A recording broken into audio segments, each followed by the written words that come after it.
Okay, let f of x equal sine bracket arc sine x over 4 minus arc cos 3 over 5 for minus 4 is less than or equal to x, which is less than or equal to 4. On the grid below, sketch the graph of x. Oh, how do I sketch the graph of x? What do I need to do? I hear you cry. Well, the good thing is that you've used your reading time correctly and you've not stopped at part A, but you've actually carried on below.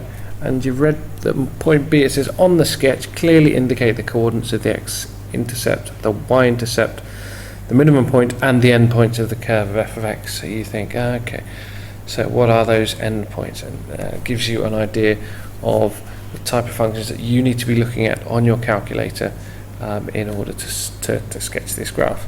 Clearly this has to be a calculator question. There are very few people in the world who would know exactly what this function would look like without typing it into a calculator, and I am certainly not one of them, and neither are you.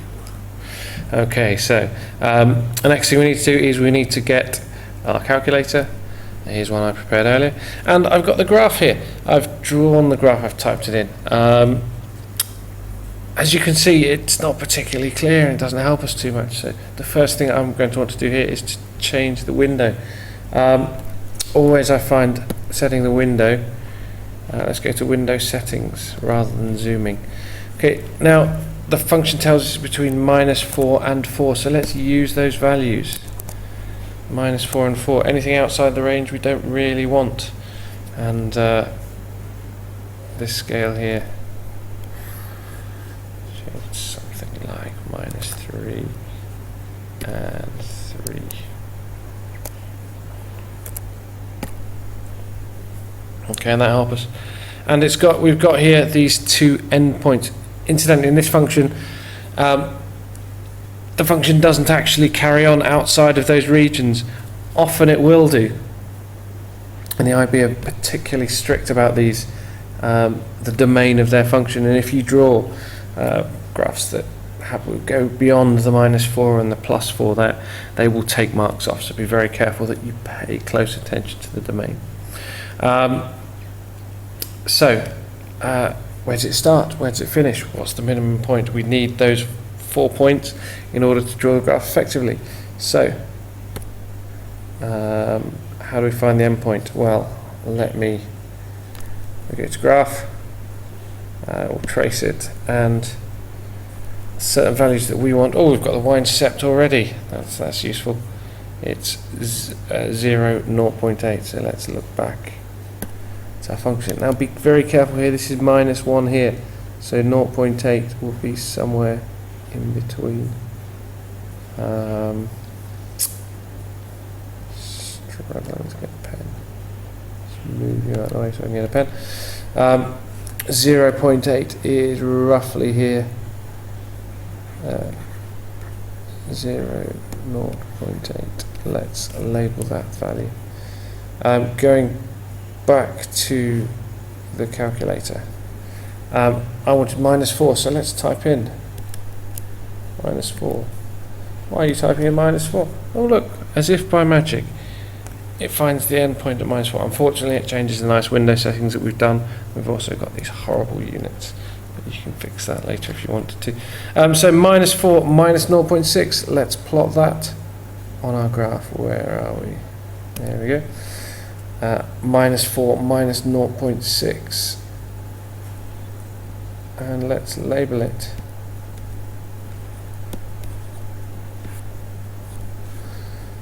The other endpoint we have is here. We need to type in 4. This takes us straight to the other endpoint, 4 and 0.6. So let's label that one. 0.6, 0.5 there, 0.6 here.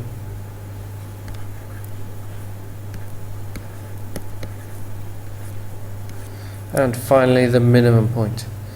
To find the minimum point, once again we use the calculator. Let's just type in 0 so we get centered again. Okay, so maybe we don't. Okay, that's a bit better. So menu. We're going to analyze the graph and we want the calculator to do its magic and find the minimum. The lower bound is somewhere down here, and the upper bound is somewhere here. Ah, look, it's found our minimum, minus 2.4, minus 1. That's useful. So minus 1, I'm going to have to share.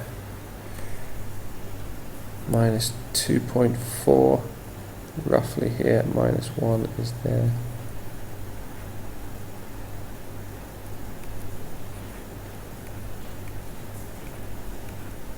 And then we've got to sketch, and because I'm trying to do this on the computer, it's going to look a lot worse than your one. Oh, we've missed one more point there, the coordinate of the x-intercept. So let's go back and do that before I attempt to sketch.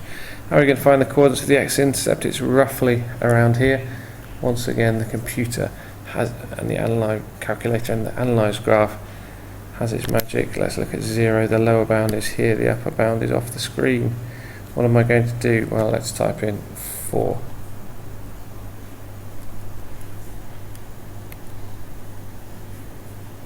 I type in 4 for the upper bound, and it finds it for us 3.2 and 0. That's helpful.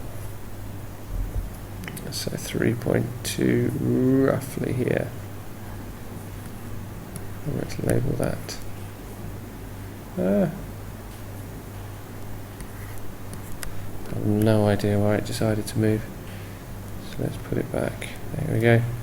3.20.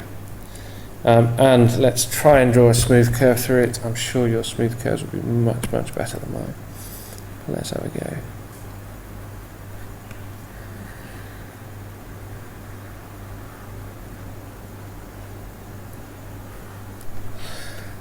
That's a reasonable attempt. I have gone slightly over the end. So what I would then do is get my rubber, which I can actually do, and just erase a little point there.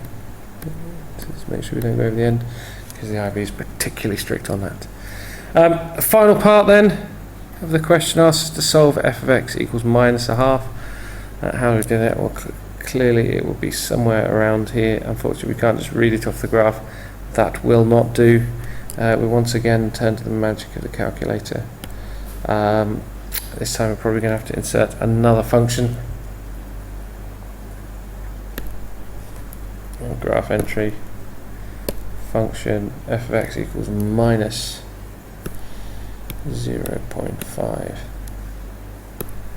And we have a line there, and then we can do analyze graph once more and find the intersection of these two curves. And there we go, 3 significant figures, x equals 1.57.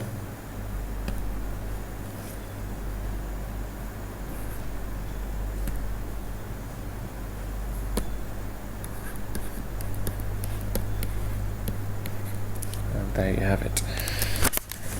Okay.